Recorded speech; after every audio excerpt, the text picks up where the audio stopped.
തിരുവനന്തപുരം വിളപ്പിൽശാല സർക്കാർ ആശുപത്രിക്കെതിരായ ചികിത്സാ നിഷേധ പരാതിയിൽ ആരോഗ്യവകുപ്പ് മന്ത്രി വീണ ജോർജിന് ഇന്ന് ആരോഗ്യവകുപ്പ് ഡയറക്ടർ റിപ്പോർട്ട് കൊടുക്കും. ജില്ലാ medical officer, additional medical officer എന്നിവർ ഉൾപ്പെട്ട സംഘത്തിന്റെ അന്വേഷണ റിപ്പോർട്ടാണ് കൈമാറുക. ആശുപത്രിയിലേക്ക് വിവിധ സംഘടനകളുടെ പ്രതിഷേധം ഇന്നും ഉണ്ടാകും.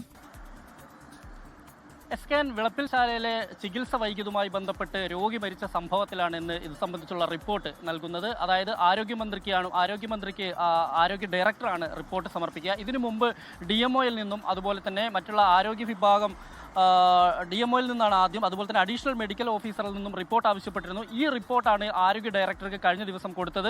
ഇത് ക്രോഡീകരിച്ചുകൊണ്ട് വിശദമായ റിപ്പോർട്ട് തയ്യാറാക്കിയിട്ട് ഇന്ന് ആരോഗ്യമന്ത്രി വീണ ജോർജിനും അതുപോലെ തന്നെ ആരോഗ്യ ഡയറക്ടർക്കും നൽകാൻ തന്നെയാണ് തീരുമാനം എന്നാണ് ഇപ്പോൾ നമുക്ക് ലഭ്യമാവുന്ന വിവരം. ഒപ്പം തന്നെ നമുക്കറിയാം, ഇതുമായി ബന്ധപ്പെട്ടുകൊണ്ട് വലിയൊരു ചികിത്സാ നിഷേധം തന്നെയാണ് ഇവർക്ക് സംഭവിച്ചിട്ടുള്ളത് എന്നുള്ളൊരു വിലയിരുത്തലാണ് മറ്റുള്ള ആരോഗ്യവകുപ്പിലെ മറ്റുള്ള വിഭാഗവും. കാരണം അവരുമായി നമ്മൾ കഴിഞ്ഞ ദിവസങ്ങളിലെല്ലാം ബന്ധപ്പെട്ടപ്പോൾ ഇത്തരത്തിലൊരു വീഴ്ച സംഭവിച്ച കാര്യം പല ഉദ്യോഗസ്ഥരും സമ്മതിക്കുന്നുമുണ്ട്. ഈ ഒരു പശ്ചാത്തലത്തിലാണ് ഇന്ന് വിവിധ രാഷ്ട്രീയ പാർട്ടികളുടെ മാർച്ച് കൂടി ഈ ആശുപത്രിയിലേക്കുണ്ട്. ഇതൊരു പ്രാഥമിക ആരോഗ്യ കേന്ദ്രമാണ്. ഏറ്റവും സാധാരണക്കാരായ ജനങ്ങൾ ആശ്രയിക്കുന്ന ഒരു പ്രാഥമിക ആരോഗ്യ കേന്ദ്രത്തിലാണ് ഇത്തരത്തിലുള്ള ഒരു ചികിത്സാ നിഷേധം ഉണ്ടായിരിക്കുന്നത്.